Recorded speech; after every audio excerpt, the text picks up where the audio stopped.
Hi all, എല്ലാവർക്കും നമസ്കാരം. അറിവിന്റെ പേടകത്തിലേക്ക് എല്ലാവർക്കും സ്വാഗതം. Very good morning to all.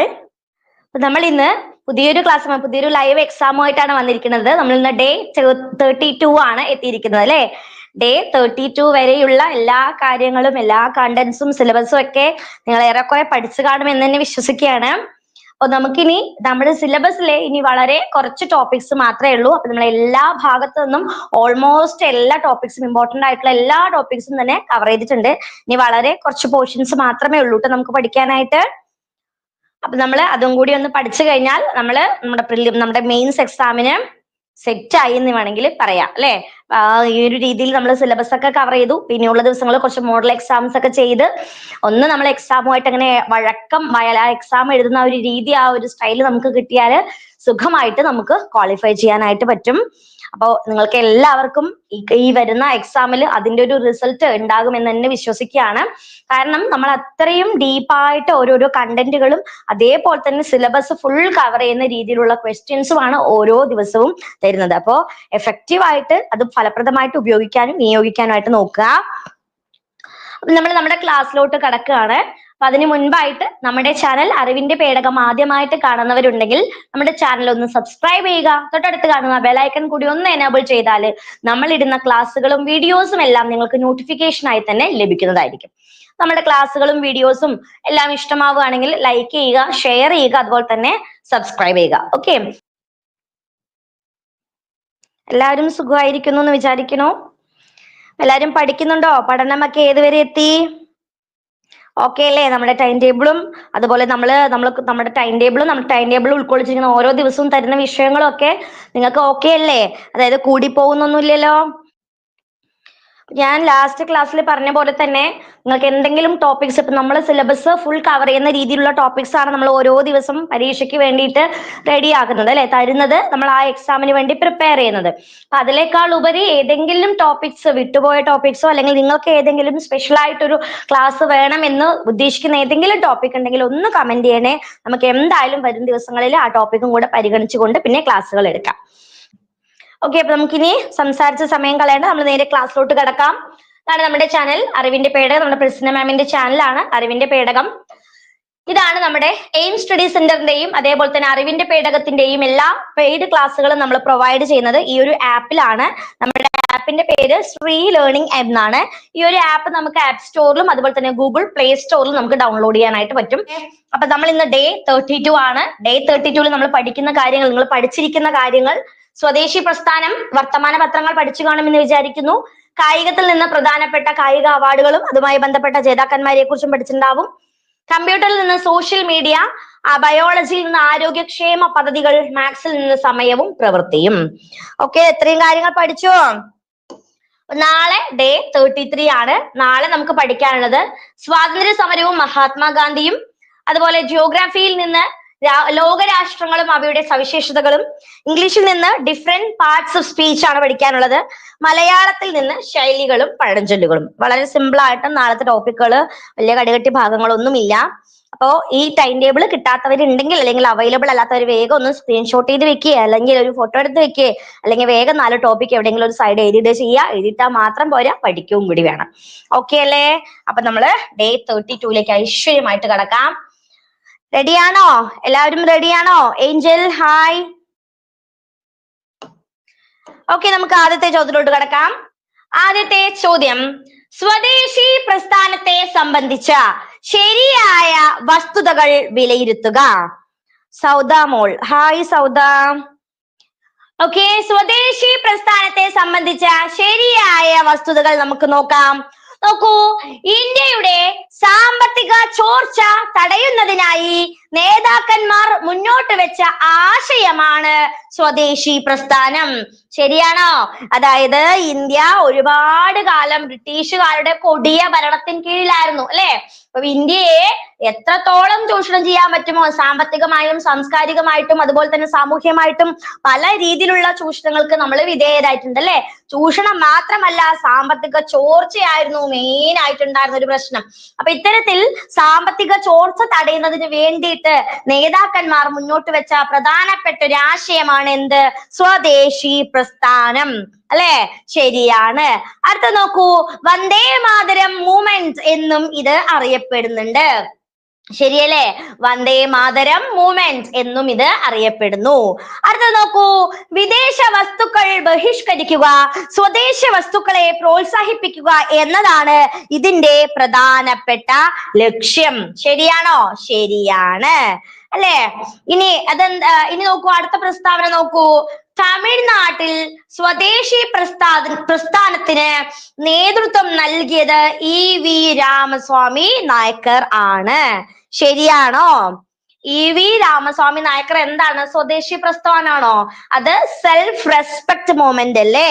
സ്വദേശി പ്രസ്ഥാനത്തിന് തമിഴ്നാട്ടിൽ നേതൃത്വം നൽകിയത് ആരാണെന്നാണ് ഓപ്ഷനിൽ പറയുന്നത്. ആരാണ്? VO ചിദംബരം പിള്ളയാണ്. ഓക്കെ, ഈ ഒരു പ്രസ്താവന തെറ്റാണ്. VO ചിദംബരം പിള്ള. VO ചിദംബരം പിള്ളയാണ് സ്വദേശി പ്രസ്ഥാനത്തിന് തമിഴ്നാട്ടിൽ നേതൃത്വം നൽകിയത്. EV രാമസ്വാമി നായ്ക്കർ എന്തുമായി ബന്ധപ്പെട്ടതാണ്? സെൽഫ് റെസ്പെക്ട് മൂവ്മെന്റ് ആണ്. എന്താണ്? സെൽഫ് റെസ്പെക്ട് മൂവ്മെന്റ് ആണ്. ഓക്കെ, അപ്പൊ പലതവണ പരീക്ഷയ്ക്ക് ചോദിച്ചൊരു ചോദ്യം തന്നെയായിരുന്നു ഈ സെൽഫ് റെസ്പെക്ട് മൂവ്മെന്റ് ആരുമായിട്ട് ബന്ധപ്പെട്ടിരിക്കുന്നു കേട്ടോ. അപ്പൊ സെൽഫ് റെസ്പെക്ട് മൂവ്മെന്റ് വേറെ, സ്വദേശി പ്രസ്ഥാനം വേറെ. സെൽഫ് റെസ്പെക്ട് മൂവ്മെന്റ് ആരുമായി ബന്ധപ്പെട്ടതാണ്? അത് EV രാമസ്വാമി നായ്ക്കരുമായിട്ട് ബന്ധപ്പെട്ടതാണ്. ഏതാണ് നമ്മുടെ ശരിയായ ഉത്തരം? 1, 2, 3 പ്രസ്താവനകൾ ശരിയാണ്. നമ്മുടെ ഉത്തരം ഓപ്ഷൻ സി ആണ്. ഓപ്ഷൻ സി ആണ് നമ്മുടെ ശരിയായ ഉത്തരം. അല്ലെ? സ്വദേശി പ്രസ്ഥാനം എന്ന് പറഞ്ഞാൽ എന്താണ്? ആ പേര് പറയുന്ന പോലെ തന്നെ സ്വദേശി, നമ്മളാണ് നമ്മുടെ ദേശത്തെ പരമാധികാരികൾ അല്ലെ? ഇന്ത്യക്കാർക്കാണ്, അല്ലാണ്ട് എവിടുന്നോ കയറി വന്ന വിദേശികളല്ല നമ്മളെ ഭരിക്കേണ്ടത്. അത് മാത്രല്ല, വിദേശ വസ്തുക്കൾ, അതായത് ബ്രിട്ടീഷുകാരുടെ പ്രധാനപ്പെട്ട കുത്തക എന്തായിരുന്നു? അത് നമ്മുടെ അവിടെ നിന്ന് അവർ അസംസ്കൃത വസ്തുക്കളെ അങ്ങോട്ട് കൊണ്ടുപോകുക. ഓക്കെ, റോ മെറ്റീരിയൽസ് കൊണ്ടുപോകാനുള്ള ഒരു വിപണിയായിട്ടും, അതേപോലെ അവരുടെ ഫിനിഷ്ഡ് ഗുഡ്സ്, അവരുടെ ഉൽപ്പാദിപ്പിച്ച സാധനങ്ങളെ വിറ്റഴിക്കാനുള്ള ഒരു കമ്പോളമായിട്ടുമാണ് ഇന്ത്യയെ അവർ കണക്കാക്കിയത് അല്ലെ? അപ്പൊ അതിനുള്ള ഒരു ഇടം കൊടുക്കാതെ, അല്ലെങ്കിൽ എന്താ പറയുക, ബ്രിട്ടീഷ് ഉൽപ്പന്നങ്ങളെ പൂർണ്ണമായിട്ടും ബഹിഷ്കരിച്ചുകൊണ്ട് എല്ലാ രീതിയിലും സ്വദേശി ആയി മാറണം, സ്വദേശി പ്രസ്ഥാനത്തിന് നേതൃത്വം കൊടുക്കണം എന്നാണ് ഇതിന്റെ പ്രധാനപ്പെട്ട ലക്ഷ്യം. ഈ ഒരു സ്വദേശി സമരകാലത്ത് തുടക്കമിട്ട വ്യവസായശാലകളാണ് ബംഗാളി കെമിക്കൽ സ്റ്റോഴ്സ്, അതുപോലെ ടാറ്റ ഇരുമ്പുരുക്ക് കമ്പനി മഹാരാഷ്ട്രയില്, തമിഴ്നാടിലെ സ്ട്രീം നാവിഗേഷൻ കമ്പനി. ഈ സംഭവമാണ്, ഇതൊക്കെയാണ് പ്രധാനപ്പെട്ടത്. ഈ കപ്പലോട്ടിയ തമിഴൻ എന്നറിയപ്പെടുന്ന വ്യക്തിയാണ് VO ചിദംബരം പിള്ള. അപ്പൊ സ്വദേശി പ്രസ്ഥാനം എന്ന് പറയുമ്പോൾ എല്ലായ്പ്പോഴും VO ചിദംബരം പിള്ളയെ ഓർത്തു വെക്കുക. സെൽഫ് റെസ്പെക്ട് മൂവ്മെന്റ് ആണ് ചോദിക്കുന്നതെങ്കിൽ ആരാണ്? EV രാമസ്വാമി നായ്ക്കർ, പെരിയോർ എന്നറിയപ്പെടുന്ന EV രാമസ്വാമി നായ്ക്കരാണ്. ഓക്കെ ആണോ? അടുത്ത ചോദ്യം, നമുക്ക് അടുത്ത ചോദ്യത്തിലോട്ട് കടക്കാം. അടുത്ത ചോദ്യം, ചുവടെ കൊടുത്തിരിക്കുന്ന പ്രസ്താവനകൾ പരിശോധിച്ച് തെറ്റായവ കണ്ടെത്തുക. അല്ലെ? തെറ്റായ പ്രസ്താവനകൾ കണ്ടെത്തുക. നോക്കൂ, ബംഗാൾ വിഭജനം നടന്ന വർഷമാണ് 1905. ശരിയാണ് അല്ലെ? 1905 ബംഗാൾ വിഭജനം നടന്നത്. ശരിയായ പ്രസ്താവനയാണ്. ബംഗാൾ വിഭജനം നടത്തിയ വൈസ്രോയിയാണ് ഹാർഡിഞ്ച് പ്രഭു. ശരിയാണോ? തെറ്റാണ്. ആരാണ്? കേഴ്സൺ പ്രഭുവാണ് അല്ലെ? കേഴ്സൺ പ്രഭുവാണ് 1905 എന്ത് ചെയ്തത്? ബംഗാൾ വിഭജനത്തിന് നേതൃത്വം കൊടുത്ത വൈസ്രോയി. ഇനി അടുത്തത് നോക്കൂ, ബംഗാൾ വിഭജനം പിൻവലിച്ചത് കേഴ്സൺ പ്രഭുവാണ്. തെറ്റാണ്. ആരാണ്? ഹാർഡിഞ്ച് രണ്ടാമനാണ് ബംഗാൾ വിഭജനം പിൻവലിച്ചത്. ആരായിരുന്നു? ഹാർഡിഞ്ച് രണ്ടാമനാണ് ബംഗാൾ വിഭജനത്തെ പിൻവലിച്ച വ്യക്തി. ബംഗാൾ വിഭജനം പിൻവലിച്ച വർഷമാണ് 1912. അതും തെറ്റാണ്. 1911 ബംഗാൾ വിഭജനത്തെ പിൻവലിച്ചത്. ഓക്കെ ആണോ? അപ്പൊ ഏതാണ് തെറ്റായ പ്രസ്താവന? ഏതാണ്? 2, 3, 4 പ്രസ്താവനകൾ തെറ്റാണ്. നമ്മുടെ ഉത്തരം ഏതാണ്? ഓപ്ഷൻ ഡി ആണ്. ആരുത്തരം പറഞ്ഞു? ലിജി, ഏഞ്ചൽ, ശ്രീജ. 3 പേരും പറഞ്ഞു ഉത്തരം ശരിയാണ്. Well done. ഓക്കെ, 1911 ബംഗാൾ വിഭജനം പിൻവലിച്ചത് അല്ലെ. ഇന്ത്യൻ ദേശീയ പ്രസ്ഥാനത്തിന്റെ നഴ്സറി എന്നറിയപ്പെടുന്നത് എവിടെയാണ്? അത് ബംഗാളിലാണ്.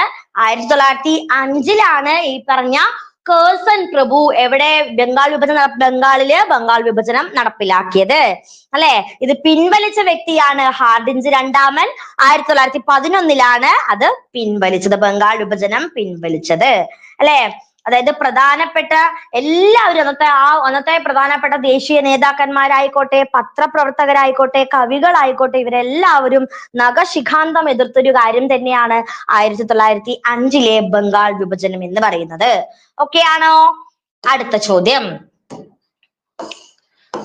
മുസ്ലിം ലീഗിനെ സംബന്ധിച്ച വസ്തുതകൾ നിരീക്ഷിച്ച് ശരിയായത് തെരഞ്ഞെടുക്കുക. അടുത്ത ചോദ്യമാണേ. മുസ്ലിം ലീഗുമായി ബന്ധപ്പെട്ട വസ്തുതകൾ നിരീക്ഷിച്ച് ശരിയായവ തിരഞ്ഞെടുക്കുക. നോക്കൂ, 1906 ഇത് രൂപീകരിച്ചത്. മുസ്ലിം ലീഗ് രൂപീകരിച്ചത് എപ്പോഴാണ്? അത് 1906 ശരിയായ പ്രസ്താവന. രൂപീകരണത്തിന് നേതൃത്വം കൊടുത്തത് മുഹമ്മദ് അലി ജിന്നയാണ്. ആണോ? മുഹമ്മദ് അലി ജിന്ന മുസ്ലിം ലീഗ് ടു നേഷൻ തിയറിയുമായിട്ട് ബന്ധപ്പെട്ട വ്യക്തിയാണ്. ആരാണ് ഈ ഒരു മുസ്ലിം ലീഗിന് നേതൃത്വം കൊടുത്തത്? മുഹമ്മദ് അലി ജിന്നയല്ല, ആഖാ ഖാനും സലീമുള്ള ഖാനുമാണ്. ആഖാ ഖാൻ കേട്ടിട്ടില്ലേ? ആഖാ ഖാൻ, അതുപോലെ തന്നെ സലീമുള്ള ഖാൻ. ആഖാ ഖാനും സലീമുള്ള ഖാനുമാണ് ഈ ഒരു മുസ്ലിം ലീഗിന്റെ രൂപീകരണത്തിന് നേതൃത്വം നൽകിയ വ്യക്തികൾ. അടുത്തത്, ഭിന്നിപ്പിച്ച് ഭരിക്കുക എന്ന നയത്തിന്റെ ഭാഗമായിട്ട് പ്രവർത്തിച്ചു. വളരെ ശരിയായ പ്രസ്താവനയാണ് അല്ലെ. ജാതീയതയുടെ അടിസ്ഥാനത്തില് ഭിന്നിപ്പിച്ചു ഭരിക്കുക എന്ന നയം ബ്രിട്ടീഷുകാർ കൊണ്ടുവന്നു. ആ നയത്തെ സപ്പോർട്ട് ചെയ്യുന്ന പോലെ അല്ലെങ്കിൽ പരോക്ഷമായിട്ട് അതുമായി ബന്ധപ്പെട്ട് പ്രവർത്തിക്കുന്നത് പോലെയായിരുന്നു മുസ്ലിം ലീഗിന്റെ രൂപീകരണം. 1940 ലാഹോർ സമ്മേളനത്തിൽ മുസ്ലിം ഭൂരിപക്ഷ പ്രദേശങ്ങൾ ഉൾപ്പെടുത്തിക്കൊണ്ട് പാകിസ്ഥാൻ രൂപീകരിക്കാനുള്ള ആശയം മുന്നോട്ട് വെച്ചു. ശരിയാണോ? ശരിയായ പ്രസ്താവനയാണ് അല്ലെ. അതിന് മുൻകൈയെടുത്ത വ്യക്തി ആരാണ്? നേതാവ് ആരാണ്? അത് മുഹമ്മദ് അലി ജിന്ന ആണ്. അതിനു വേണ്ടിയിട്ട് അദ്ദേഹം എന്ത് തയ്യാറാക്കി? ഒരു ടു നേഷൻ തിയറി, ദ്വിരാഷ്ട്ര സിദ്ധാന്തം തയ്യാറാക്കുകയുണ്ടായി. ആ ദ്വിരാഷ്ട്ര സിദ്ധാന്തത്തിന്റെ അടിസ്ഥാനത്തിലാണ് ഇന്ത്യയില് ന്യൂനപക്ഷമായിരിക്കുന്ന മുസ്ലിങ്ങൾക്ക് വേണ്ടിയിട്ട് ഒരു രാഷ്ട്രം വേണം, അതിന് പാകിസ്ഥാൻ എന്ന് പേരിടാം എന്നുള്ള ആശയമെല്ലാം മുന്നോട്ട് വെച്ചത് ആരാണ്? മുഹമ്മദ് അലി ജിന്നയാണ്. ഓക്കെ, അതിനെ സപ്പോർട്ട് ചെയ്യുന്നതായിരുന്നു അദ്ദേഹത്തിന്റെ ടു നേഷൻ തിയറി. ഏതാണ് ഇതിൽ ശരിയായ പ്രസ്താവന? 1, 3, 4 ശരിയാണ്. നമ്മുടെ ഉത്തരം ഓപ്ഷൻ സി ആണ് ശരി. ഓക്കെ ആണോ? അടുത്ത ചോദ്യം, ഹോം റൂൾ പ്രസ്ഥാനവുമായി ബന്ധമുള്ള നേതാക്കന്മാരെ തന്നിരിക്കുന്നവയിൽ നിന്നും കണ്ടെത്തുക. അല്ലെ, ഹോം റൂൾ പ്രസ്ഥാനവുമായി ബന്ധമുള്ള നേതാക്കന്മാരെ മാത്രം കണ്ടുപിടിക്കുക. ആരൊക്കെയാണ് ഹോം റൂളുമായിട്ട് ബന്ധമുള്ളത്? ആദ്യം നമുക്കറിയാം, ഹോം റൂൾ പ്രസ്ഥാനം ആരംഭിച്ചത് എപ്പോഴാണ്? 1916 ആണ് അല്ലെ. നമുക്കറിയാം, 2 പ്രധാനപ്പെട്ട നേതാക്കന്മാരാണ് എന്തുമായി ബന്ധപ്പെട്ടിരിക്കുന്നത്? ഹോം റൂൾ പ്രസ്ഥാനവുമായി ബന്ധപ്പെട്ടിരിക്കുന്നത്. ആരൊക്കെയാണത്? പറഞ്ഞോളൂ, ആരൊക്കെയാണ്? ഓപ്ഷൻ ഡി ആണ്. ആരുത്തരം പറഞ്ഞു? S J music Sreeja. ശരി ഉത്തരാണ്. ആനി ബസന്റും ബാലഗംഗാധര തിലകുമാണ് ഹോം റൂളുമായിട്ട് ബന്ധപ്പെട്ട പ്രധാനപ്പെട്ട നേതാക്കന്മാർ അല്ലെ. അടയാർ ആസ്ഥാനമാക്കി ഹോം റൂൾ പ്രസ്ഥാനം ആരംഭിച്ചത് ആനി ബസന്റ് ആണ്. തിയോസഫിസ്റ്റ്, സ്ത്രീകളുടെ അവകാശങ്ങളുടെ പ്രവർത്തക എന്ന നിലയിൽ ഫേമസ് ആയിട്ടുള്ള ഒരു വ്യക്തിത്വം തന്നെയായിരുന്നു ആനി ബസന്റ്. ലോകമാന്യ എന്നറിയപ്പെടുന്ന ദേശീയ നേതാവാണ് ബാലഗംഗാധര തിലകൻ. അദ്ദേഹം ഇന്ത്യൻ അസ്വസ്ഥതയുടെ പിതാവ് എന്നും അറിയപ്പെടുന്നു. അദ്ദേഹവും എന്തിനു വേണ്ടി പ്രവർത്തിച്ച വ്യക്തിയാണ്? ഹോം റൂൾ പ്രസ്ഥാനത്തിന് വേണ്ടി പ്രവർത്തിച്ച വ്യക്തിയാണ്. ഓക്കെ ആണോ? അടുത്തത്, പ്രാദേശിക ഭാഷാ പത്ര നിയമം നടപ്പിലാക്കിയത് ആരാണ്? അല്ലെ, അതായത് വെർനാക്കുലർ പ്രസ് ആക്ട് എന്ന് കേട്ടിട്ടുണ്ടോ? വെർനാക്കുലർ പ്രസ് ആക്ട്. ഈ പറഞ്ഞ പോലെ പ്രാദേശിക പത്രഭാഷ നിയമവുമായി ബന്ധപ്പെട്ടതാണ് വെർനാക്കുലർ പ്രസ് ആക്ട് എന്ന് പറയുന്നത്. ഇത് ആരാണ് നടപ്പിലാക്കിയത്? ലോർഡ് ലിട്ടൺ ആണോ, റിപ്പൺ ആണോ, മെക്കാളെ പ്രഭുവാണോ, അതോ കേഴ്സൺ പ്രഭുവാണോ? ഏതാണ് ശരി ഉത്തരം? ഏഞ്ചൽ, ശ്രീജ, ലിജി, നിങ്ങൾ എല്ലാവരും പറഞ്ഞ ഉത്തരം ശരിയാണ്. മുഹമ്മദ് ഫർഹാൻ അത് ശരി ഉത്തരം പറഞ്ഞിട്ടുണ്ട്. ഓപ്ഷൻ എ ആണ് നമ്മുടെ ശരിയായ ഉത്തരം. ലിട്ടൺ പ്രഭുവാണ് ഇന്ത്യയിൽ പ്രാദേശിക പത്രഭാഷ നിയമം നടപ്പിലാക്കിയത്, അല്ലെ? വെർനാക്കുലർ പ്രസ് ആക്ട് നടപ്പിലാക്കി. അതായത് ബ്രിട്ടീഷുകാരുടെ സമ്മതം ഇല്ലാണ്ട് അവർക്ക് ഇഷ്ടമുള്ള വാർത്തകൾ മാത്രം പ്രസിദ്ധീകരിക്കാൻ മാത്രമാണ് അന്നത്തെ പത്രങ്ങൾ ഉപയോഗിച്ചുകൊണ്ടിരുന്നത്. അപ്പൊ അവർക്കെതിരെ ഒരു അക്ഷരം മിണ്ടിയാൽ പിന്നെ പിറ്റേ ദിവസം ആ പത്രം എന്ത് ചെയ്യാണ്? അതിനെ കണ്ടുകെട്ട് അല്ലെങ്കിൽ അതിനെ അവസാനിപ്പിക്കാനുള്ള ഒരു തീരുമാനമായിരുന്നു.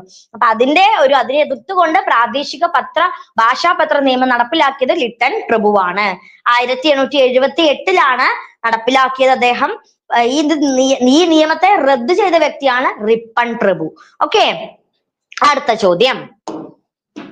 അപ്പൊ ലിട്ടൺ നടപ്പിലാക്കി, റിപ്പൺ അതിനെ നിർത്തലാക്കി. രാജാറാം മോഹൻ റോയ് ബംഗാളി ഭാഷയിൽ ആരംഭിച്ച പത്രം ഏതാണ്? രാജാറാം മോഹൻ റോയ് ബംഗാളി ഭാഷയിൽ ആരംഭിച്ച പത്രം ഏതായിരുന്നു? ഏതാണ്? Option A, B, C, D. ഏതാണ് ശരി ഉത്തരം?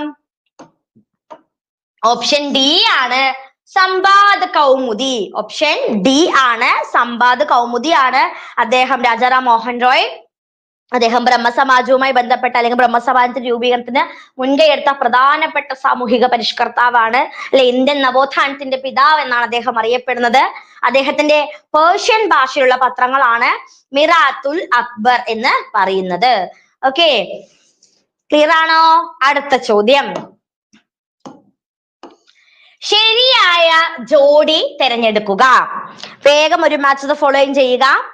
പത്രഭാഷകൾ, അതായത് സ്വദേശി മിത്രം, ബംഗാളി, വന്ദേ മാതരം, അൽ ഹിലാൽ പത്രങ്ങളും അതുമായി ബന്ധപ്പെട്ട വ്യക്തികളുടെ പേരുമാണ് കൊടുത്തിരിക്കുന്നത്. വേഗം മാച്ച് ദ ഫോളോയിങ്, വേഗം മാച്ച്. ഏതാണ് ശരിയായ ജോഡി? മാച്ച് അല്ല, ശരിയായ ജോഡി ഏതാന്ന് മാത്രം കണ്ടെത്തുക. സ്വദേശി മിത്രം ആരുടേതാണ്? ഗോപാലകൃഷ്ണ ഗോഖലെ. ശരിയാണോ? സ്വദേശി മിത്രം ആരുടേതാണ്? ഗോപാലകൃഷ്ണ ഗോഖലെയുടേതല്ല. സ്വദേശി മിത്രം ജി സുബ്രഹ്മണ്യ അയ്യരുടേതാണ്. ആരുടേതാണ്? ജി സുബ്രഹ്മണ്യ അയ്യർ. ജി സുബ്രഹ്മണ്യ അയ്യരുടേതാണ് സ്വദേശി മിത്രം. അടുത്തത് ബംഗാളി. ബംഗാളി ആരുടേതാണ്? ബാലഗംഗാധര തിലക്. തെറ്റായ ജോഡിയാണ്. ബംഗാളി ആരുടേതാണ്? ബംഗാളി സുരേന്ദ്രനാഥ ബാനർജിയുടേതാണ്. ആരുടേതാണ്? സുരേന്ദ്രനാഥ ബാനർജി.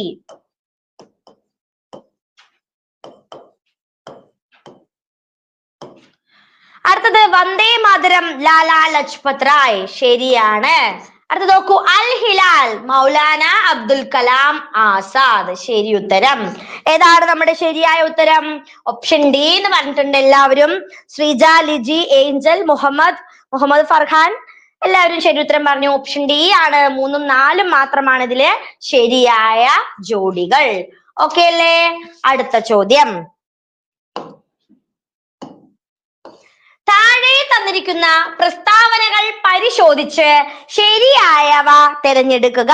അപ്പൊ നമ്മൾ നമ്മുടെ അടുത്ത ഘട്ടത്തിലേക്ക് അല്ലെങ്കിൽ അടുത്തൊരു ക്വസ്റ്റ്യന്റെ രീതിയിലേക്കാ പോയിരിക്കുന്നത്. അടുത്ത ടോപ്പിക്കിലോട്ട് നമ്മൾ കടന്നു.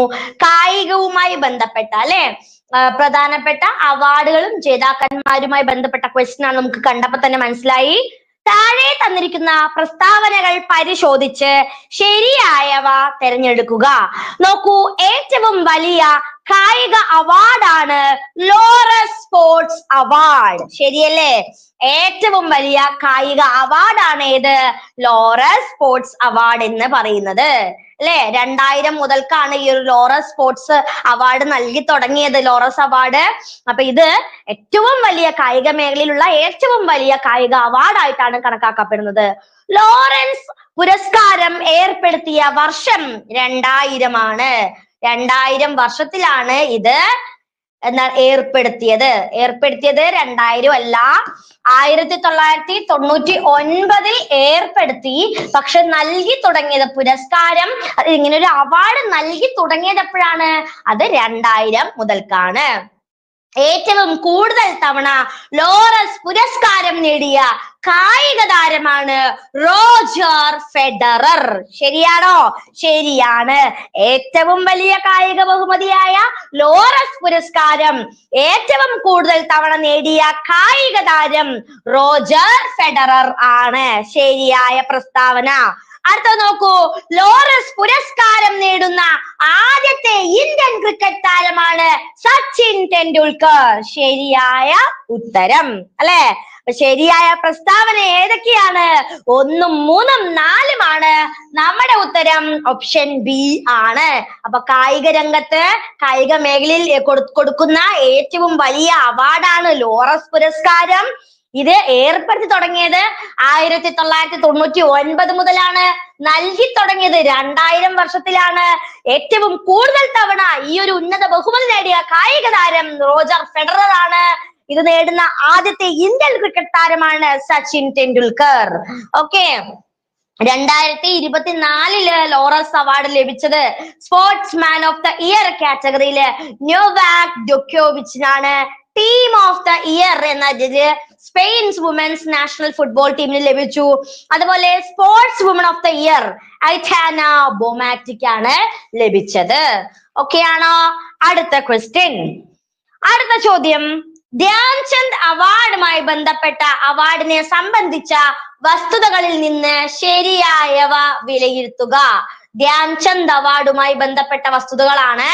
ഇന്ത്യയിൽ ഏറ്റവും വലിയ സമ്മാന തുകയുള്ള പുരസ്കാരമാണ് ധ്യാൻചന്ദ് അവാർഡ്.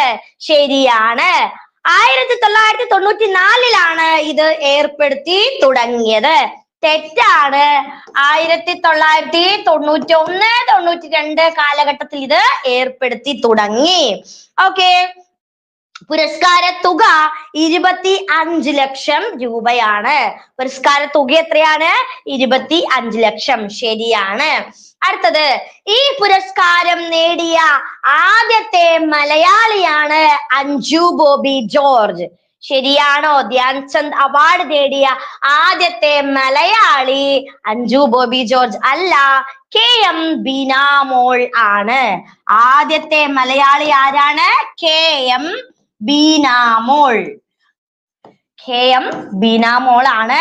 രണ്ടാമത്തെ മലയാളിയാണ് അഞ്ജു ബോബി ജോർജ്. രണ്ടാമത്തെ മലയാളിയാണ് ആര്? അഞ്ജു ബോബി ജോർജ്. ഏതാണ് ഇതിൽ ശരിയായ ഉത്തരം? ഏതാണ് ഇതിൽ ശരിയായ പ്രസ്താവന? 1ഉം 2ഉം മാത്രമാണ് ഇതില് ശരിയായ പ്രസ്താവന അല്ലെ? ഏതൊക്കെയാണ്? ഒന്നാമത്തെ പ്രസ്താവനയും അതുപോലെ തന്നെ മൂന്നാമത്തെ പ്രസ്താവനയും ശരിയാണ്. 1ഉം 3ഉം. ഓപ്ഷൻ ബി ആണ് നമ്മുടെ ശരിയായിട്ടുള്ള ഉത്തരം. ഓക്കെ, 2024 ഈ ധ്യാൻചന്ദ് അവാർഡ് ലഭിച്ചത് പ്രവീൺ കുമാറിന് പാരാ അത്ലറ്റിക് വിഭാഗത്തിൽ ലഭിച്ചു. ഹർമൻപ്രീത് സിംഗിന് ഹോക്കി, ഡി ഗുഗേഷിന് ചെസ്, മനു ഭാക്കറിന് ഷൂട്ടിംഗ്. അപ്പൊ ഈ വിഭാഗത്തിലേക്കാണ് ധ്യാൻചന്ദ് അവാർഡ് 2024 ലഭിച്ചത്. ഇവരൊക്കെയാണ് അതിന്റെ ജേതാക്കന്മാര്. പ്രവീൺ കുമാർ പാരാ അത്ലറ്റിക് വിഭാഗം, Harmanpreet Singh hockey, D Gukesh chess, അതുപോലെ മനു ഭാക്കർ ഷൂട്ടിംഗ്. ഓക്കെ അല്ലേ? അടുത്ത ചോദ്യം, അർജുന അവാർഡ് നേടിയ മലയാളികളും അവരുടെ കായിക ഇനങ്ങളുമാണ് ചുവടെ കൊടുത്തിരിക്കുന്നത്. അവയിൽ നിന്നും ശരിയായ ജോഡി കണ്ടെത്തുക. അർജുന അവാർഡ് നേടിയ മലയാളികളും അവരുടെ കായിക ഇനവും നോക്കിക്കോളൂ. ഗീതു അന്ന ജോസ് ഏത് വിഭാഗമാണ്? ബാഡ്മിന്റൺ വിഭാഗമാണ്. തെറ്റാണ്. ഗീതു അന്ന ജോസ് എന്തുമായി ബന്ധപ്പെട്ട വ്യക്തിയാണ്? ബാസ്കറ്റ് ബോളുമായി ബന്ധപ്പെട്ട ബാസ്കറ്റ് ബോൾ പ്ലെയർ ആണ്. ബാസ്കറ്റ് ബോൾ ആണ്.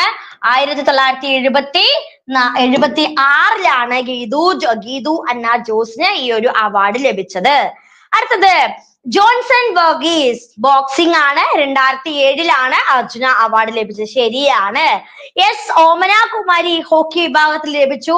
1998 ശരി ഉത്തരം. അടുത്തത്, ജിമ്മി ജോർജ് വോളിബോൾ വിഭാഗത്തിന് 1976 തന്നെയാണ് ജിമ്മി ജോർജിനും പുരസ്കാരം ലഭിച്ചത്. അപ്പൊ ഏതാണ് ഇതിൽ ശരിയായ ജോഡികൾ? 2, 3, 4 ശരിയായ ജോഡികൾ. നമ്മുടെ ഉത്തരം ഓപ്ഷൻ സി ആണ് ശരി ഉത്തരം. ലിജി പറഞ്ഞു, ഏഞ്ചൽ പറഞ്ഞു, ഓപ്ഷൻ സി ആണ് നമ്മുടെ ശരിയായ ഉത്തരം അല്ലെ. എന്തിനാണ് ഈ അർജുന അവാർഡ് കൊടുക്കുന്നത്? അതായത് ഈ ദേശീയ കായിക രംഗങ്ങളില് ശ്രദ്ധേയമായിട്ടുള്ള, വളരെ സ്പെസിഫിക് ആയിട്ടുള്ള ശ്രദ്ധേയമായിട്ടുള്ള ഒരു പുരസ്കാരം അല്ലെങ്കിൽ പ്രകടനം കാഴ്ചവെക്കുന്ന വ്യക്തികൾക്ക്, പ്ലെയേഴ്സിന് വേണ്ടിയിട്ട് പ്രത്യേകം ഉൾപ്പെടുത്തിയ ഒരു അവാർഡാണ് അർജുന അവാർഡ്. ഇതിന്റെ പുരസ്കാര തുക 15 ലക്ഷം രൂപയാണ്. 1961 മുതൽ കൊണ്ടാണ് ഈ ഒരു അവാർഡ് കൊടുക്കാനായിട്ട് തുടങ്ങിയത്. ഓക്കെ, 2024 അർജുന അവാർഡ് ലഭിച്ചത് പ്രീതിപാൽ, അജിത് സിംഗ്, ഹർമൻപ്രീത് സിംഗിന് ലഭിച്ചു. ഓക്കെ, അത് മാത്രല്ല കുറെ പേർക്ക് 2024 ഈ ഒരു കായിക രംഗത്തേക്കുള്ള ബഹുമതി ലഭിച്ചിട്ടുണ്ട്. ഓക്കെ അല്ലേ? അടുത്ത ചോദ്യത്തിലോട്ട് കടന്നാലോ? അടുത്ത ചോദ്യം, താഴെ തന്നിരിക്കുന്നവയിൽ ആദ്യമായി ദ്രോണാചാര്യ അവാർഡ് നേടിയവരിൽ ഉൾപ്പെടാത്തത് ആരെല്ലാം? ഓക്കെ, ദ്രോണാചാര്യ അവാർഡ് നേടിയവരിൽ ആരാണ് ഉൾപ്പെടാത്തത് എന്നാണ് ചോദ്യം. എന്താണ് ദ്രോണാചാര്യ അവാർഡ്? അല്ലെ, ദ്രോണാചാര്യരുടെ കർത്തവ്യം എന്താണോ അത് തന്നെയാണ്. മികച്ച പരിശീലകന്, മികച്ച കായിക പരിശീലകന് ഏർപ്പെടുത്തുന്ന അവാർഡാണ് ഏത് അവാർഡ്? ദ്രോണാചാര്യ അവാർഡ് അല്ലെ. ഏതൊക്കെയാണ്? OM Nambiar, Om Prakash Bharadwaj, Balachandra Bhaskar, BI Fernandez. ആരാണ് ആദ്യമായിട്ട് ദ്രോണാചാര്യ അവാർഡ് നേടിയവരിൽ ഉൾപ്പെടാത്തത്? ആരാണ്? ഓപ്ഷൻ ഏത് ഓപ്ഷനാണ് ശരി? ഓപ്ഷൻ ഡി ആണ്, BI ഫെർണാണ്ടസ് ആണ് ഇതിൽ ഉൾപ്പെടാത്തത് അല്ലെ. 1985 മുതൽക്കാണ് ദ്രോണാചാര്യ അവാർഡ് നൽകി തുടങ്ങിയത്. ഈ ഒരു അവാർഡ് നേടിയ ആദ്യത്തെ മലയാളിയാണ് OM നമ്പ്യാരാണ്. അദ്ദേഹം PT ഉഷയുടെ പരിശീലകനായിരുന്നു. അപ്പൊ ദ്രോണാചാര്യ അവാർഡ് ലഭിച്ച ആദ്യത്തെ മലയാളി ആരായിരുന്നു? OM നമ്പ്യാരാണ്. PT ഉഷയുടെ പരിശീലകനായിരുന്നു അദ്ദേഹം. ഇദ്ദേഹത്തെ കൂടാതെ സണ്ണി തോമസ്, വിമൽ കുമാർ, രാധാകൃഷ്ണൻ നായർ തുടങ്ങിയ പല മലയാളികൾക്കും ഈ ഒരു ദ്രോണാചാര്യ അവാർഡ് ലഭിച്ചിട്ടുണ്ട്. ഓക്കെ, അടുത്ത ചോദ്യം, തന്നിരിക്കുന്ന സൂചനകൾ പരിശോധിച്ച് കായിക പുരസ്കാരം ഏതാണെന്ന് കണ്ടെത്തുക. കേരള കായിക മേഖലയിൽ നൽകുന്ന പരമോന്നത പുരസ്കാരമാണ്. ഇതിന്റെ സമ്മാനത്തുക 3 ലക്ഷമാണ്. കേരള സ്റ്റേറ്റ് സ്പോർട്സ് കൗൺസിലാണ് പുരസ്കാരം ഏർപ്പെടുത്തിയത്. CK ഏതാണ് ഈ അവാർഡ് അല്ലെ? ഏതാണ്? CK നായിഡു അവാർഡാണോ? രാഷ്ട്രീയ ഖേൽ പ്രോത്സാഹൻ പുരസ്കാരാണോ? അതോ GV രാജ അവാർഡാണോ? മൗലാന അബ്ദുൽ കലാം ആസാദ് ട്രോഫി? ഏതാണ് ശരിയായ ഉത്തരം? ആരൊക്കെയോ ശരിക്കും പറഞ്ഞു. ലിജി പറഞ്ഞു, ഏഞ്ചൽ, ശ്രീജ, നിങ്ങൾ 3 പേരും പറഞ്ഞ ഉത്തരം വളരെ ശരിയാണ്. ഓപ്ഷൻ സി ആണ് GV രാജ അവാർഡ് അല്ലെ. കേരള കായിക മേഖലയിൽ ലഭിക്കുന്ന പരമോന്നത പുരസ്കാരം 3 ലക്ഷം രൂപയാണ് സമ്മാനം. കേരള സ്റ്റേറ്റ് സ്പോർട്സ് കൗൺസിൽ ഈ പുരസ്കാരം ഏർപ്പെടുത്തി. ഏതാണ്? GV രാജ അവാർഡ്. GV രാജ അവാർഡാണ്. അതായത് കായിക കേരളത്തിന്റെ പിതാവായിട്ടുള്ള ഗോദവർമ്മ രാജയുടെ പേരിൽ ഏർപ്പെടുത്തിയ ഒരു പുരസ്കാരം കൂടിയാണ് ഈ ഒരു GV രാജ അവാർഡ് എന്ന് ഓർത്തുവെക്കുക. ഓക്കെ, എപ്പോഴാണ് സംസ്ഥാന കായിക ദിനമായിട്ട് നമ്മൾ ആചരിക്കാറുള്ളത്? ഒക്ടോബർ 11-നാണ്. 2023 GV പുരസ്കാരം, GV രാജ പുരസ്കാരം നേടിയത് ശ്രീശങ്കരനാണ് ലോങ് ജംപ് വിഭാഗത്തില്. ഓക്കെ, 2023 ആർക്കാണ്? ശ്രീശങ്കരന് ലോങ് ജംപ് വിഭാഗത്തിലും അതുപോലെ അപർണ ബാലന് ബാഡ്മിന്റൺ വിഭാഗത്തിലും ഈ ഒരു പുരസ്കാരം ലഭിക്കുകയുണ്ടായി. ഓക്കെ ആണോ? അടുത്ത ചോദ്യം, സാമൂഹിക മാധ്യമങ്ങളുടെ പ്രധാനപ്പെട്ട നേട്ടങ്ങളിൽ ഉൾപ്പെടുന്നവയിൽ ഏതെല്ലാമാണ് അല്ലെ? നമുക്ക് ഈ വിഭാഗം വളരെ ഇമ്പോർട്ടന്റ് അല്ല, വളരെ അറിയുന്നൊരു കാര്യമായിരിക്കും. കാരണം നമ്മൾ ഇന്ന് എല്ലാവരും ഈ സോഷ്യൽ മീഡിയാസ് വഴിയാണ് കമ്മ്യൂണിക്കേറ്റ് ചെയ്യുന്നത് അല്ലെ. നമ്മൾ വാട്സപ്പ്, ഫേസ്ബുക്ക്, ഇൻസ്റ്റാഗ്രാം, ട്വിറ്റർ അങ്ങനെയുള്ള എല്ലാ സാമൂഹിക മാധ്യമങ്ങളും ഇതിൽ ഉൾപ്പെടും. അപ്പോ അതുമായി ബന്ധപ്പെട്ടൊരു ചോദ്യം, സാമൂഹിക മാധ്യമങ്ങളുടെ പ്രധാനപ്പെട്ട നേട്ടങ്ങളിൽ ഉൾപ്പെടുന്നത് ഏതെല്ലാമാണ് എന്ന് കണ്ടെത്തുക. ഏതെല്ലാമാണ് നോക്കൂ. ആളുകളെ ഒരുമിച്ച് ചേർക്കുന്നു. ശരിയാണോ? സാമൂഹിക മാധ്യമങ്ങളെ സംബന്ധിച്ച് വളരെ ശരിയാണ്. പരിപാടികളുടെ ആസൂത്രണവും ക്രമീകരണവും നടക്കാൻ സഹായിക്കുന്നു. ശരിയാണ്. സാമൂഹിക നൈപുണ്യം അല്ലെ, ഒരു നമ്മളിപ്പോ സോഷ്യൽ മീഡിയാസിലൂടെയാണ് നമ്മുടെ ചുറ്റുമുള്ളവർ, നമ്മുടെ കൂടെയുള്ളവർക്കൊക്കെ ഇത്രയും കഴിവുള്ള ആൾക്കാരായിരുന്നു അല്ലെ, ഇത്രയും മികവുറ്റ ആൾക്കാരായിരുന്നു നമ്മൾ തന്നെ റിയലൈസ് ചെയ്യുന്നത് എപ്പോഴാണ്? ഈ സോഷ്യൽ മീഡിയ ത്രൂ അവരെ കാണുമ്പോഴാണ് അല്ലെ. പൊതുവായ അഭിപ്രായ രൂപീകരണം വളരെ ശരിയാണ്. അത് ഒരു കാര്യത്തെ പറ്റിയിട്ട്, ഒരു പൊതു കാര്യത്തെ പറ്റിയിട്ട് അഭിപ്രായ രൂപീകരണത്തിന് നിങ്ങളുടെ അഭിപ്രായം എന്താണെന്ന് നമ്മൾ ഒരു പോസ്റ്റ് ചെയ്താല് ഒരു 100 അഭിപ്രായം അങ്ങ് വരും അല്ലെ. അപ്പൊ പൊതു അഭിപ്രായ രൂപീകരണത്തിനും ഇത് വളരെ സഹായകമാണ്. ഏതാണ് സാമൂഹിക മാധ്യമങ്ങളുടെ പ്രധാനപ്പെട്ട നേട്ടങ്ങൾ എന്ന് പറയുന്നത്? ഓപ്ഷൻ ബി ആണ്. ഇവയെല്ലാം, ഈ പറഞ്ഞവയെല്ലാം ശരിയാണ്. ശ്രീജ, ഏഞ്ചൽ, ലിജി, എസ്റ്റേ മ്യൂസിക്, ജസ്ന എല്ലാവരും പറഞ്ഞ ഉത്തരം വളരെ ശരിയാണ്. അപ്പൊ അതിനെപ്പറ്റി നമുക്ക് പ്രത്യേകിച്ച് ഒരു വിവരണത്തിന്റെ ആവശ്യമില്ല. നമ്മളെല്ലാവരും ഒരു സോഷ്യൽ മീഡിയ ലോകത്തിലാണ് ജീവിക്കുന്നത്. അടുത്ത ചോദ്യം, ഇന്റർനെറ്റ് വേദികളുമായി ബന്ധപ്പെട്ട പ്രസ്താവനകളാണ് ചുവടെ നൽകിയിരിക്കുന്നത്. അവയിൽ നിന്നും തെറ്റായവ കണ്ടെത്തുക. നോക്കൂ, ഇന്റർനെറ്റ് വേദി എന്താ നോക്കാം. സന്ദേശങ്ങൾ അയക്കുന്നതിലൂടെ ആളുകൾ തമ്മിലുള്ള സംഭാഷണങ്ങളിൽ ഏർപ്പെടാൻ സഹായകമായ ഓൺലൈൻ വെബ്സൈറ്റ് ആണ് ഇന്റർനെറ്റ് വേദി അല്ലെ. അതായത് സന്ദേശം, നമ്മൾ മെസ്സേജ് അങ്ങോട്ടും ഇങ്ങോട്ടും അയക്കില്ലേ, ആ മെസ്സേജിലൂടെ നമ്മൾ കോൺവെർസേഷൻ ചെയ്യുന്നു. ആ കോൺവെർസേഷന് സഹായിക്കുന്ന ഓൺലൈൻ വെബ്സൈറ്റ് ആണ് ഇന്റർനെറ്റ് വേദി എന്നറിയപ്പെടുന്നത്. ശരിയാണ്. അടുത്ത പ്രസ്താവന നോക്കൂ. വിവിധ വിഷയങ്ങൾക്കായി ഓരോ വേദികൾക്കും ഒരൊറ്റ വേദിയായിരിക്കും ഉണ്ടാവുക. തെറ്റാണ്. എന്താണ്? വിവിധ വേദികൾക്കും ഒരൊറ്റ വേദിയല്ല, വിവിധ വേദികൾക്കും. ഇന്റർനെറ്റ് വേദി എന്ന് പറഞ്ഞാൽ എന്താണ് അതിനർത്ഥമാക്കുന്നത്? ഓരോന്നിനും എന്തിട്ട് ഓരോ തരത്തിലുള്ള സൈറ്റുകൾ ഉണ്ടായിരിക്കും. ഓരോ വിഷയങ്ങൾക്കുമായിട്ട് ഓരോ വേദിയായിരിക്കും, ഒറ്റ വേദിയല്ല ഉണ്ടായിരിക്കുക. ഓരോ ഡിഫറെന്റ് അല്ലെങ്കിൽ വ്യത്യസ്ത വേദികൾ ഉണ്ടായിരിക്കും. അടുത്തത്, ഓരോ വിഷയത്തിലുള്ള ചർച്ചകളും ത്രെഡ് എന്ന പേരിൽ അറിയപ്പെടുന്നു. എന്താണ്? ഓരോ വിഷയത്തിലുള്ള ചർച്ചകളും എന്ത് പേരിൽ അറിയപ്പെടുന്നു? ത്രെഡ് എന്ന പേരിൽ അറിയപ്പെടുന്നു. ശരിയാണ്.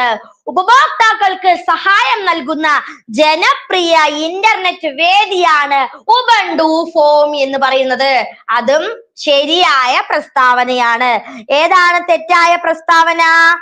ഓപ്ഷൻ 2 മാത്രമാണ് തെറ്റായ പ്രസ്താവന. 2ഉം 3ഉം ഒന്നായി പോയില്ലേ. ഇത് 3 മാത്രം എന്നാക്കിക്കോളൂ കേട്ടോ. ഇത് ഓപ്ഷൻ സി ചെറിയൊരു മിസ്റ്റേക്ക് പറ്റിയതാണ്. 3 മാത്രം എന്ന് കൺസിഡർ ചെയ്യുക. ഓപ്ഷൻ ബി ആണ് നമ്മുടെ ഉത്തരം. 2 മാത്രമാണ് തെറ്റായ പ്രസ്താവന. ഏതാണ്? 2 മാത്രം. ഓക്കെ അല്ലേ? അടുത്ത ചോദ്യം ഒരു മാച്ച് ദ ഫോളോയിങ് ആണ്. ബ്ലോഗ്, ട്വിറ്റർ, ഇൻസ്റ്റാഗ്രാം, യൂട്യൂബ് അല്ലെ. ഇതൊക്കെ എന്തുമായി ബന്ധപ്പെട്ടിരിക്കണോ? കണ്ടുപിടിച്ച വ്യക്തികളും അതിന്റെ ചിഹ്നങ്ങളുമായിട്ട് ബന്ധപ്പെടുത്തി ആലോചിക്കുക. ബ്ലോഗ് തന്നിട്ടുണ്ട്, ട്വിറ്റർ, ഇൻസ്റ്റാഗ്രാം. ഇതിലൊന്നും നമുക്ക് അറിയാത്തതായിട്ടില്ല അല്ലെ. വളരെ എല്ലാവർക്കും നമുക്ക് അറിയുന്ന ഫെമിലിയർ ആയിട്ടുള്ളത്, കോമൺ ആയിട്ട് നമ്മൾ ഉപയോഗിക്കുന്നത് തന്നെയാണ്.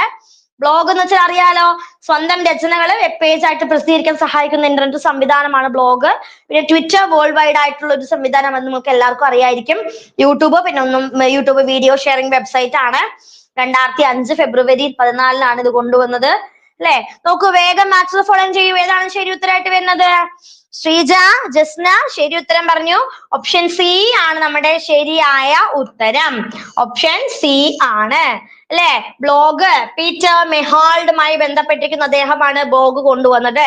ട്വിറ്ററിന്റെ ചിഹ്നമാണ് ഇത്, എക്സ് അല്ലെ.